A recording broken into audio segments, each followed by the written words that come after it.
É, quem é vivo sempre aparece, né? Então roda a vinheta. Nunca pensei em ser perfeito, mas vou correr pelo direito.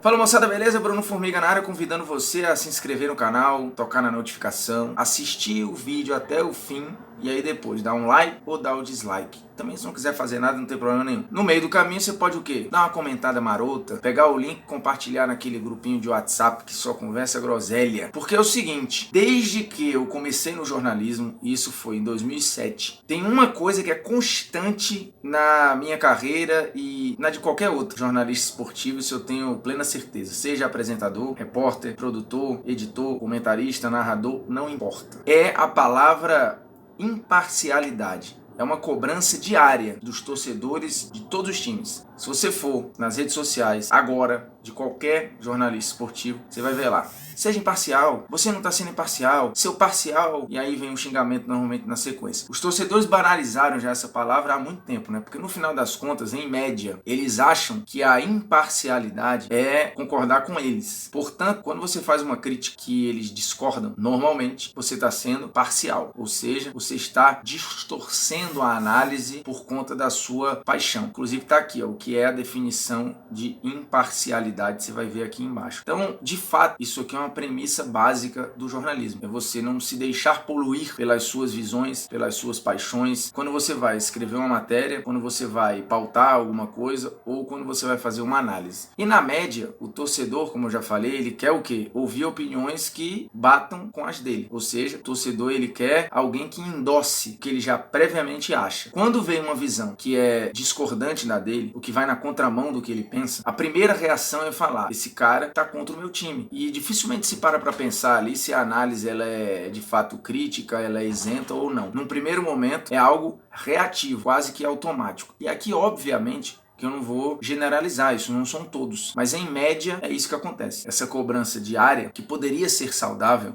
na verdade é um escudo, né? Que passa desse escudo só a galera que concorda comigo, porque passou dessa linha. A turma que vem apontar o dedo pro meu time, ou que está fazendo uma crítica, é inimigo. O que é muito ruim, porque no final das contas o que a gente vê é as pessoas numa bolha, que nesta bolha só tem as opiniões que casam. E aí no final das contas você fica numa acomodação de opinião, né, numa acomodação de visão de mundo, que faz com que você não chacoalhe, não saia dali porque não tem o oposto, não tem o contraditório. E é mais ou menos isso que hoje a gente vê em redes sociais com os algoritmos, né? Os algoritmos nos colocam em contato com as pessoas que normalmente têm a ver com o nosso meio. Então a gente vai andando em bolhas. Mas por que eu estou falando disso? O torcedor ele é muito crítico com a imprensa em relação ao seu time. Parece perceber rapidamente quem é ou quem não é imparcial. Nessa mania de perseguição, o torcedor detecta muito rapidamente aqueles que criticam em excesso, ou que criticam prejudicando o seu clube, ou que jogam contra. Porém, isso parece que não vai para outras esferas da vida, né? E que, na verdade, a atitude de torcedor vai para outros meios. Por exemplo, na política. E por que eu estou falando sobre isso? Todo mundo já viu os vazamentos do The Intercept Brasil sobre as conversas do Sérgio Moro com o Dallagnol, enfim, com outros membros da Força Tarefa da Lava Jato. E o engraçado é que muitos que cobram da imprensa a imparcialidade na análise do seu clube não fazem o mesmo em relação a um juiz que é uma peça importantíssima na história recente do Brasil. Isso é inegável. E quando você entende que os vazamentos expõem claramente uma poluição no processo, porque aquilo ali não é imparcial, basta ver os conteúdos da conversa, e aí também não me venha com porque é um hacker, porque o negócio foi vazado de uma maneira ilegal, porque isso, porque aquilo. O que interessa é o seguinte: o teor daquelas conversas ali é um arranhão enorme num processo. Seja ele qual for, não estou analisando aqui quem é o objeto do processo. Isso não é o ponto. O ponto é você ter uma evidência clara ali de um diálogo que sim coloca sob suspeição a imparcialidade de um juiz. E o juiz ele é a ponta final de um processo. Porque lembremos, o Sérgio Moro não fazia parte da Força Tarefa da Lava Jato. A Força Tarefa da Lava Jato era formada pelos procuradores, era formada pela turma do Ministério Público.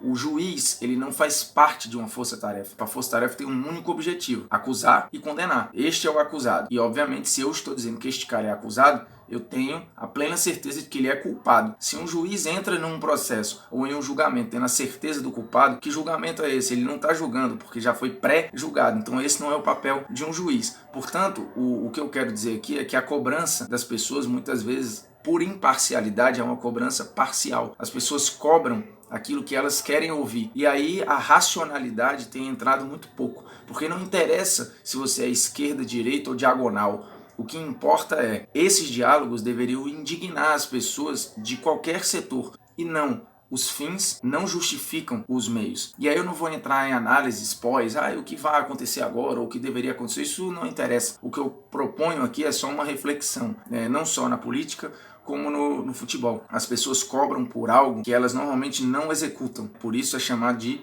hipocrisia em vários momentos, porque, voltando para o jogo, imagine você que a final do seu clube envolva seu clube, obviamente, e um rival. E depois se descobre que aquela final que foi jogada e que o seu clube perdeu ou ganhou, não importa, durante uma semana antes ou durante um mês antes, o árbitro daquele jogo manteve conversas com uma das partes, com só uma das partes. Conversas que falavam do estilo dos jogadores, aquele estilo, poxa, esse cara aqui cai muito na área, esse aqui de fato às vezes faz muita falta, ou esse aqui é muito expulso. O clube deste dirigente terminasse vencedor no jogo apitado por este juiz. Você acha que esse resultado estaria ok? Você estaria confortável com esse resultado? Fatalmente não. Mesmo que o time vencedor tenha tido 70% de posse de bola, 20 chances de gol, 8 chances de dentro da área, tenha massacrado o adversário, não importa. O resultado final estaria poluído por um processo que não foi feito da maneira correta, um processo que passou de uma linha. Então é só isso que eu queria propor aqui, que é essa reflexão sobre,